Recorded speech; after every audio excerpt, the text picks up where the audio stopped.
Pride and Prejudice by Jane Austen, 1813. Chapter 7.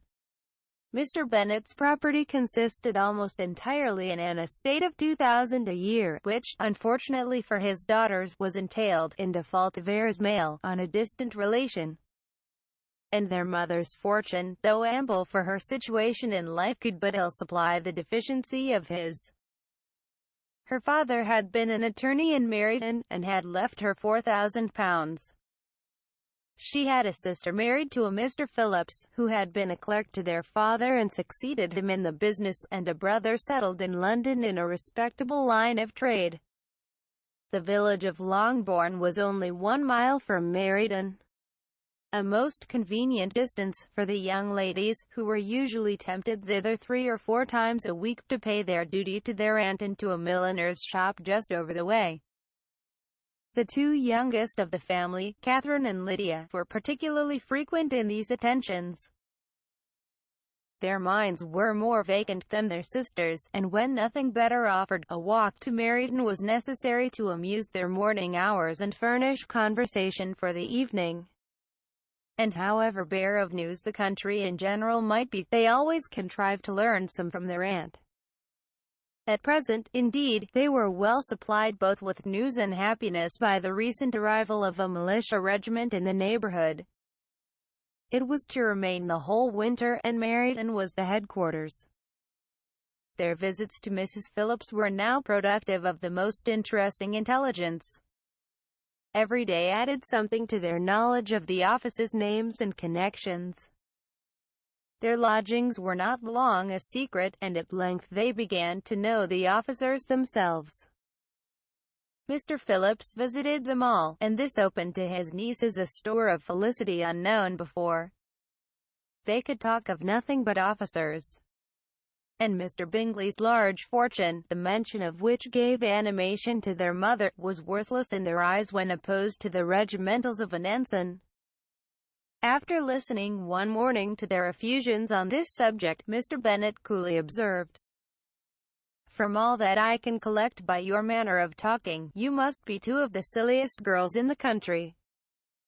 I have suspected it some time, but I am now convinced." Catherine was disconcerted, and made no answer. But Lydia, with perfect indifference, continued to express her admiration of Captain Carter, and her hope of seeing him in the course of the day, as he was going the next morning to London. "I am astonished, my dear," said Mrs. Bennet, "that you should be so ready to think your own children silly. If I wished to think slightingly of anybody's children, it should not be of my own, however. If my children are silly, I must hope to be always sensible of it. Yes. But as it happens, they are all of them very clever. This is the only point, I flatter myself, on which we do not agree. I had hoped that our sentiments coincided in every particular, but I must so far differ from you as to think our 2 youngest daughters uncommonly foolish. My dear Mr. Bennet, you must not expect such girls to have the sense of their father and mother. When they get to our age, I dare say they will not think about officers any more than we do. I remember the time when I liked a red coat myself very well. And, indeed, so I do still at my heart. And if a smart young colonel, with 5 or 6,000 a year, should want one of my girls, I shall not say nay to him.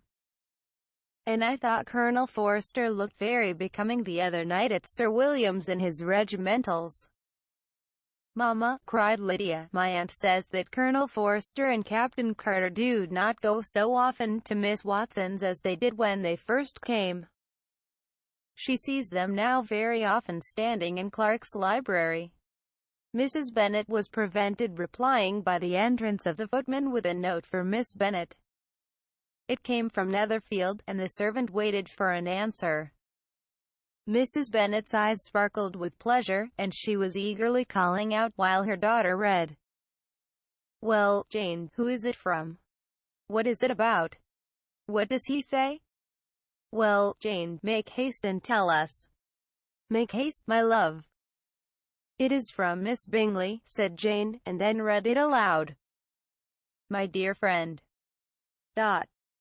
If you are not so compassionate as to dine today with Louisa and me, we shall be in danger of hating each other for the rest of our lives, for a whole day's tete-a-tete between two women can never end without a quarrel. Come as soon as you can on receipt of this. My brother and the gentlemen are to dine with the officers. Yours ever, Caroline Bingley. With the officers, cried Lydia. I wonder my aunt did not tell us of that.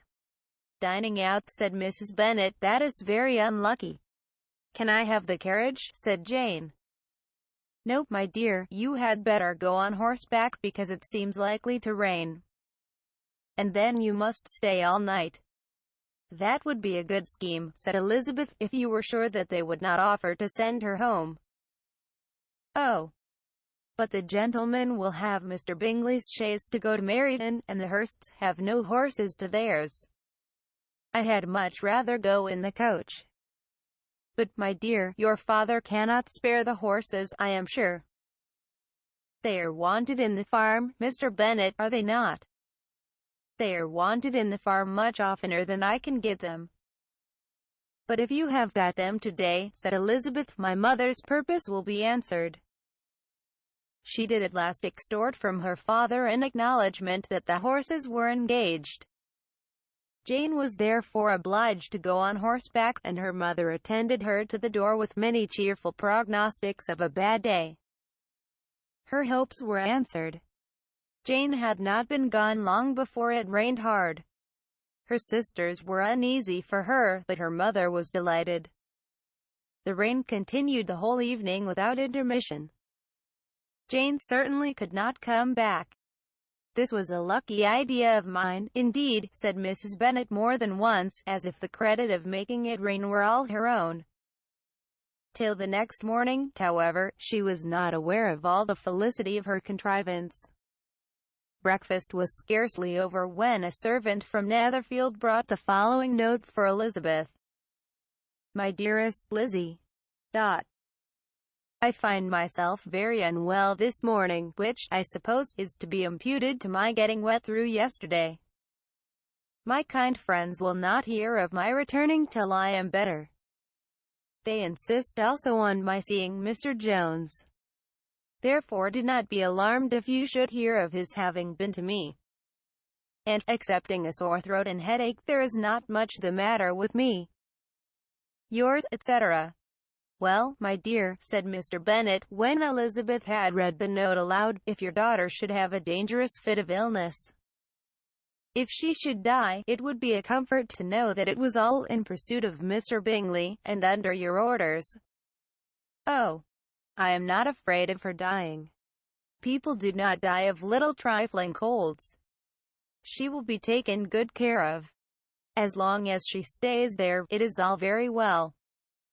I would go and see her if I could have the carriage.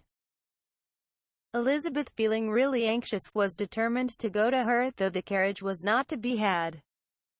And as she was no horsewoman, walking was her only alternative. She declared her resolution. How can you be so silly, cried her mother, as to think of such a thing, in all this dirt? You will not be fit to be seen when you get there. I shall be very fit to see Jane, which is all I want. Is this a hint to me, Lizzie, said her father, to send for the horses? No, indeed, I do not wish to avoid the walk. The distance is nothing when one has a motive. Only 3 miles. I shall be back by dinner. I admire the activity of your benevolence, observed Mary, but every impulse of feeling should be guided by reason. And, in my opinion, exertion should always be in proportion to what is required. We will go as far as Meryton with you, said Catherine and Lydia. Elizabeth accepted their company, and the 3 young ladies set off together. If we make haste, said Lydia, as they walked along, perhaps we may see something of Captain Carter before he goes. In Meryton they parted. The two youngest repaired to the lodgings of one of the office's wives, and Elizabeth continued her walk alone, crossing field after field at a quick pace, jumping over stiles and springing over puddles with impatient activity, and finding herself at last within view of the house, with weary ankles, dirty stockings, and a face glowing with the warmth of exercise. She was shown into the breakfast parlor, where all but Jane were assembled, and where her appearance created a great deal of surprise. That she should have walked 3 miles so early in the day, in such dirty weather, and by herself, was almost incredible to Mrs. Hurst and Miss Bingley. And Elizabeth was convinced that they held her in contempt for it. She was received, however, very politely by them. And in their brother's manners there was something better than politeness. There was good humor and kindness. Mr. Darcy said very little, and Mr. Hurst nothing at all.